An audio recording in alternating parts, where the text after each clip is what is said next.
So இந்த வீடியோவில் நம்ம என்ன பார்க்க போகிறோம்னா ஒரு கெமிக்கல் கைனடிக்ஸில் தான் வந்து இந்த ப்ராப்ளத்தை பார்க்க போகிறோம். ஸோ இந்த ப்ராப்ளம் வந்து ஜேஇ மெயின்ஸில் வந்து 2015 கேட்டிருக்காங்க. சரியா? ஸோ கொஷின் என்னன்னு பார்த்தீங்கன்னா ஏ பி அப்படின்னு 2 ப்ராடக்ட் இருக்குது. ரியாக்டன்ட் இருக்குது. இந்த ரியாக்டன்ட் வந்து ரியாக்ட் பண்ணி ப்ராடக்ட் சி கொடுக்குது. ஸோ அந்த கண்டிஷனில் the rate equation for this reaction is given as rate is equal to K times A concentration of A and B அப்படின்னு கொடுத்துருக்காங்க. If the concentration of A is kept the same but that of B is doubled, what will happen to the rate itself அப்படின்னு கேட்டிருக்காங்க.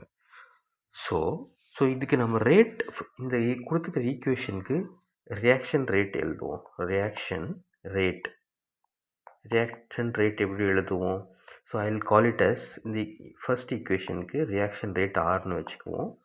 So அப்போது K times A அப்புறம் B, right? K times A into B இப்படின்னு எழுதிக்கலாம். So இது வந்து இருக்கிற ரியாக்ஷனுக்கு. So அப்போது ரெண்டாவது என்ன கண்டிஷன் என்னன்னா, இஃப்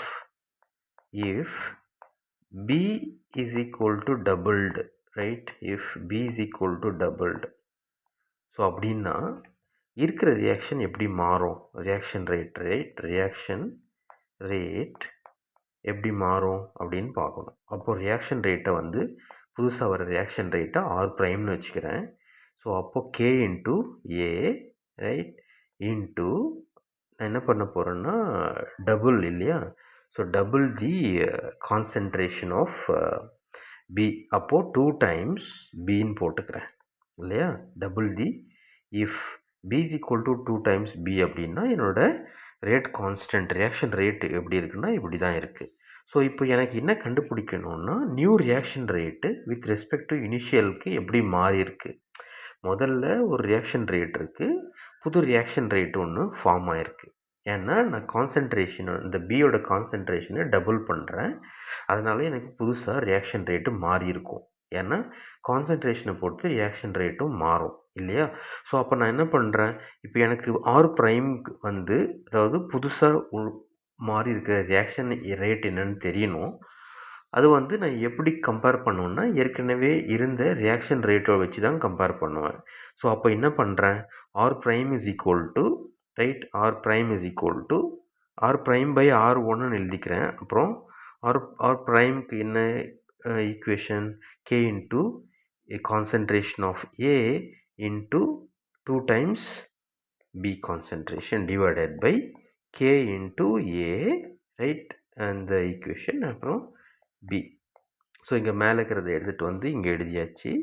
ஸோ இது வந்து இந்த ஃபர்ஸ்ட் ஈக்குவேஷன், இது வந்து இது, ரைட். ஸோ இப்போ வந்து நம்மளுக்கு ஆர் ப்ரைம் தான் வேணும். ஸோ மற்ற டேர்ம்ஸ் காமனாக இருக்கிறதெல்லாம் கேன்சல் பண்ணிடுவோம். இது கேன்சல், இதுவும் கேன்சல், இதுவும் கேன்சல். ஸோ 2 மட்டும்தான் இந்த ஈக்குவேஷனில் இருக்குது, டிவைடட் பை ஆர் இருக்குது. ஸோ இதுலேருந்து நம்ம என்ன கண்டுபிடிக்கலாம், R prime is equal to 2 times R. அப்படின்னா என்னன்னா புது ரியாக்ஷன் ரேட் வந்து டபுள் ஆயிருக்குன்னு அர்த்தம். பழைய ரியாக்ஷன் ரேட் 2 times தி ஓல்டு ரியாக்ஷன் ரேட் அப்படின்னு வச்சுக்கலாம். அப்போது டபுள் தி ரியாக்ஷன் ரேட். அப்போது ஸோ ஒரு பியோட கான்சன்ட்ரேஷன் டபுள் பண்ணும்போது இந்த ரியாக்ஷன் ரேட்டும் டபுள் ஆகுதுன்னு அர்த்தம் இருக்குது இல்லையா? அப்போது சி தான் வந்து சரியான ஆன்சர்.